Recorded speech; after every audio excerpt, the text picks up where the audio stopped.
অনেক চা খাওয়া হয়।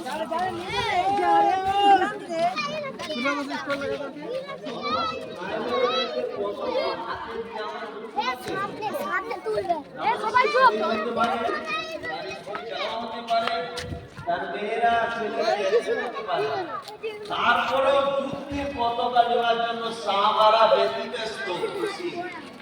আর আমাদের সামান্য তবলিগ জমাত এসেছে, আর জমাতে এসে এবার গাছ করছে, তো ওইখানে কিছু যুবকরা দেখে ছুটছে, মনে হচ্ছে পুলিশ এসেছে। লালবা ছুটছিস কেন বাপ? চোখ তবলিগ জমাতের লোক এসেছে, এক্ষুনি মসজিদে যেতে বলছে। তোবা তোবা তোবা। আল্লাহ নবী সাল্লাল্লাহু আলাইহি ওয়াসাল্লাম এইভাবে উচকি উচকি দেখতে দেখতে বললেন, ওরে আমার সাহাবারা, এই মজলিসের মধ্যে একজন সাহাবাকে আমি দেখতে পাচ্ছি না, সে কোথায় গেল? বলে, কার কথা বলছেন গো আল্লাহর নবী?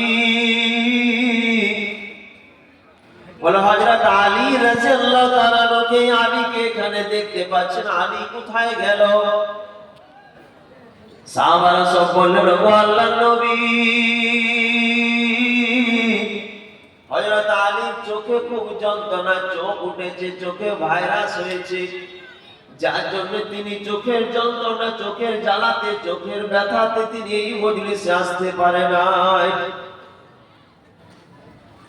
আল্লাহ নবী বললেন, ওরে আমার সাহাবা, কোন একজন যাও, নিয়ে তাড়াতাড়ি তাকে ডেকে নিয়ে এসো। আল্লাহ নবী সাহাবারা ছুটে গেলেন আর ডেকে নিয়ে এলেন আলীকে। হযরত আলীকে কাছে ডেকে নিয়ে এলেন। বুখারী শরীফে হাদিস। কাছে ডেকে নিয়ে এলেন, কাছে ডাকা বললে, কি ব্যাপার? সমস্ত সাহাবা যুদ্ধের পতাকার ঝান্ডা নেবার জন্য সবাই এখানে হাজির হয়েছে, তুমি কেন এলে না? তোমার কি হয়েছে বলো? আল্লাহর নবী, আমি ইচ্ছাকৃত আসিনি, তা নয় গো আল্লাহর নবী, আমার চোখে খুব জ্বালা, চোখে খুব ব্যথা হচ্ছে, যার জন্য আমি আসতে পারিনি। আল্লাহ নবী বললেন, তুমি কাছে এসো। তারপর আল্লাহ নবী নিজের থুতু মুবারক সামান্য টাচ করলেন, আর টাচ করে আলীর চোখে শুধু একটু টাচ করে দিলেন। রে বাবা, হযরত আলী বলছেন, আল্লাহ নবী, থুতু মুবারক টাচ করতে দেরি, ঠেকাতে দেরি, কিন্তু আমি চোখের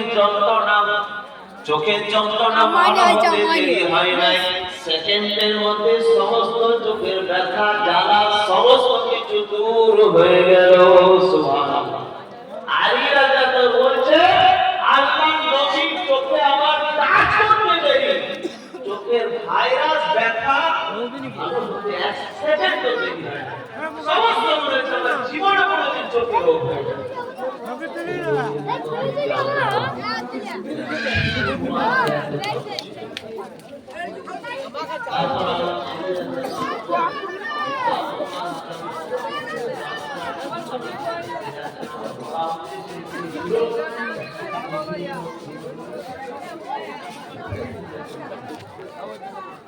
বাদাম